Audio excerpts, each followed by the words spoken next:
বাংলাদেশে ১২ ফেব্রুয়ারি ২০২৬-এ অনুষ্ঠিত জাতীয় সংসদ নির্বাচনে বাংলাদেশ ন্যাশনালিস্ট পার্টি বিএনপি সাধারণত সবচেয়ে বেশি আসন পেয়ে সরকার গঠনের জন্য প্রয়োজনীয় সংখ্যাগুলি পেয়ে বিজয়ী হিসাবে উঠে এসেছে।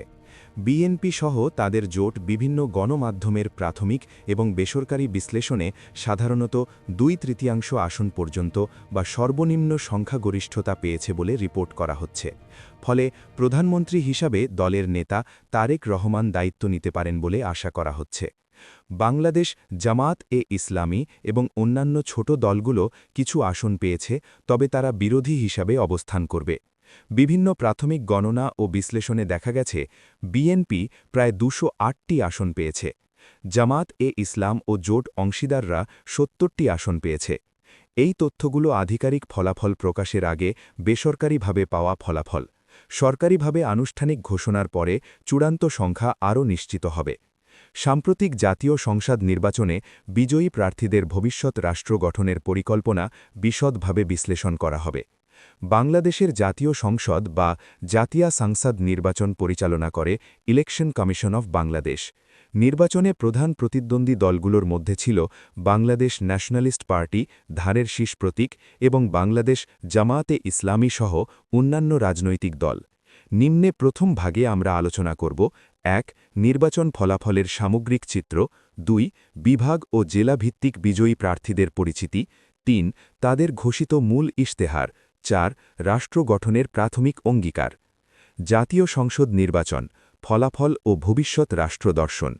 জাতীয় সংসদ নির্বাচন কেবল সরকার গঠনের প্রক্রিয়া নয়, এটি একটি রাষ্ট্রের ভবিষ্যৎ পথরেখা নির্ধারণের মুহূর্ত। জনগণ তাদের ভোটের মাধ্যমে কেবল প্রতিনিধি নির্বাচন করেন না, বরং একটি আদর্শ, একটি পরিকল্পনা এবং একটি রাষ্ট্র দর্শন বেছে নেন। সাম্প্রতিক নির্বাচনে জনগণের প্রত্যাশা ছিল সুশাসন, দুর্নীতি দমন, অর্থনৈতিক স্থিতিশীলতা, কর্মসংস্থান, শিক্ষা ও স্বাস্থ্য সংস্কার, ন্যায়বিচার প্রতিষ্ঠা। এই প্রেক্ষাপটে বিজয়ী সংসদ দলের মূল দিকসমূহ: ১. অর্থনৈতিক পুনর্গঠন, মুদ্রাস্ফীতি নিয়ন্ত্রণ, বৈদেশিক ঋণ ব্যবস্থাপনা, রেমিট্যান্স প্রবাহ বৃদ্ধি, শিল্প খাত পুনর্জীবিত, এসএমই সেক্টরে সহজ ঋণ পরিকল্পনা, জাতীয় অর্থনৈতিক পুনরুদ্ধার কমিশন গঠন, কর কাঠামো সংস্কার, রপ্তানি বহুমুখীকরণ। ২. কর্মসংস্থান ও যুবনীতি। ইশতেহারে ঘোষণা করা হয়েছে প্রতি জেলায় technical training institute, startup fund, IT সেক্টরে বিশেষ অর্থনৈতিক অঞ্চল। লক্ষ্যমাত্রা: ৫ বছরে ৫০ লাখ নতুন কর্মসংস্থান সৃষ্টি। ৩.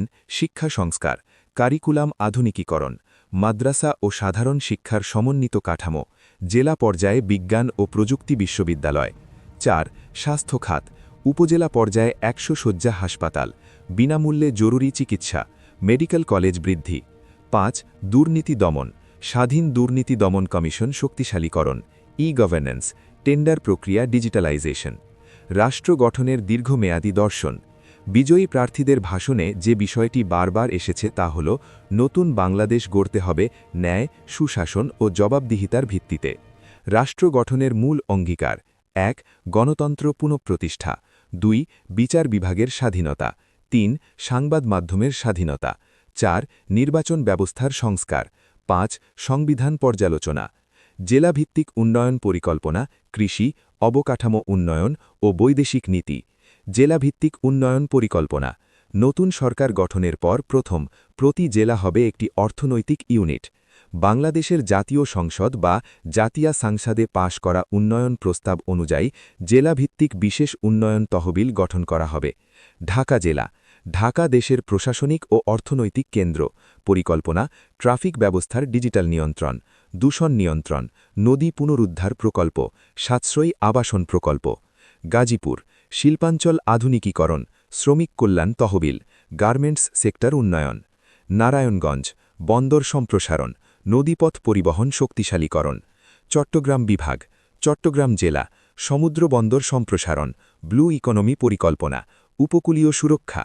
কক্সবাজার: টেকসই পর্যটন, পরিবেশ সংরক্ষণ, আন্তর্জাতিক বিমানবন্দর উন্নয়ন।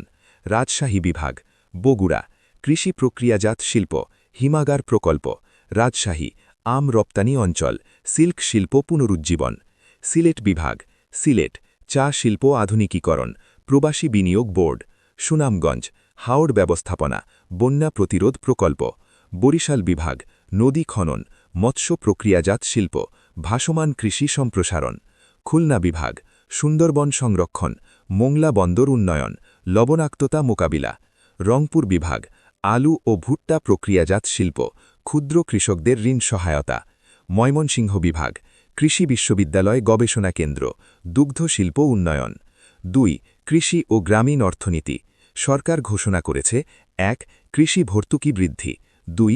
আধুনিক যন্ত্রপাতি, ৩. সেচ ব্যবস্থার উন্নয়ন, ৪. কৃষিপণ্য রপ্তানি বৃদ্ধি। লক্ষ্য, খাদ্যে স্বাবলম্বী বাকি রেখে রপ্তানি ক্ষমতা বাড়ানো। ৩. শিল্প ও বিনিয়োগ। বিজয়ী দল তাদের ইশতেহারে বলেছে বিশেষ অর্থনৈতিক অঞ্চল বৃদ্ধি, বিদেশি বিনিয়োগ আকর্ষণ, কর অবকাশ, শিল্পে বিদ্যুৎ সরবরাহ নিশ্চিতকরণ। ৪. অবকাঠামো উন্নয়ন, রেলপথ সম্প্রসারণ, এক্সপ্রেসওয়ে, মেট্রো রেল সম্প্রসারণ, বিদ্যুৎ উৎপাদন 24/7 নিশ্চিতকরণ। ৫. বৈদেশিক নীতি। বাংলাদেশের পররাষ্ট্র নীতি হবে সবার সঙ্গে বন্ধুত্ব, কারো সঙ্গে বৈরিতা নয়। অগ্রাধিকার, আঞ্চলিক বাণিজ্য বৃদ্ধি, রোহিঙ্গা সংকট সমাধান, আন্তর্জাতিক শ্রম বাজার প্রসারণ, দক্ষিণ এশীয় সহযোগিতা। ৬. প্রশাসনিক সংস্কার, ই-গভর্নেন্স, আমলাতন্ত্রে জবাবদিহিতা, পুলিশ সংস্কার, স্থানীয় সরকার শক্তিশালীকরণ। রাষ্ট্র দর্শনের বিস্তৃতি। সরকার বলেছে তারা এমন একটি রাষ্ট্র গড়তে চায় যা ন্যায়ভিত্তিক, প্রযুক্তি নির্ভর, যুবশক্তি নির্ভর, দুর্নীতিমুক্ত। ১. সংবিধান সংস্কার, রাষ্ট্রের মৌলিক পুনর্গঠন।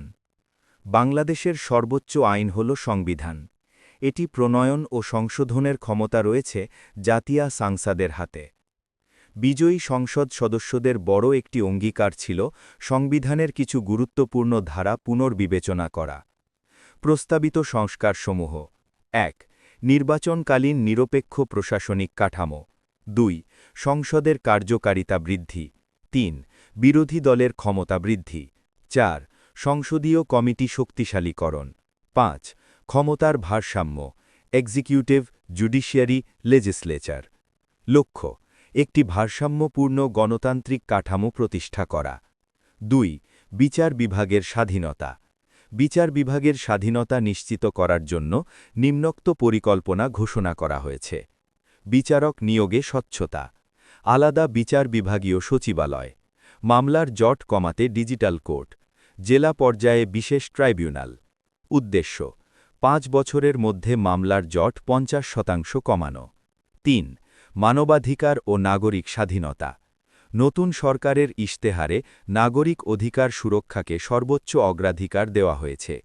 প্রধান প্রতিশ্রুতি: মত প্রকাশের স্বাধীনতা, সংবাদ মাধ্যমের স্বাধীনতা, মানবাধিকার কমিশন শক্তিশালীকরণ, নারী ও শিশু সুরক্ষা আইন কার্যকর করা। বিশেষ উদ্যোগ: নারী নির্যাতন ও সাইবার অপরাধ প্রতিরোধে দ্রুত বিচার ট্রাইব্যুনাল। ৪. শিক্ষা খাতের গভীর সংস্কার। প্রাথমিক শিক্ষা, প্রত্যেক গ্রামে মানসম্মত বিদ্যালয়, শিক্ষক প্রশিক্ষণ আধুনিকীকরণ, ডিজিটাল ক্লাসরুম।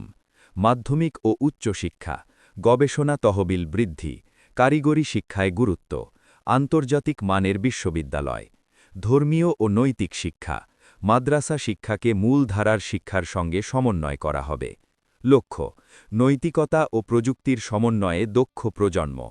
৫. স্বাস্থ্য খাতের বিস্তৃত পরিকল্পনা। উপজেলা পর্যায়ে ১০০ শয্যার হাসপাতাল, বিশেষজ্ঞ ডাক্তার নিয়োগ, জেলা পর্যায়ে আধুনিক ডায়াগনস্টিক সেন্টার, আইসিইউ সুবিধা।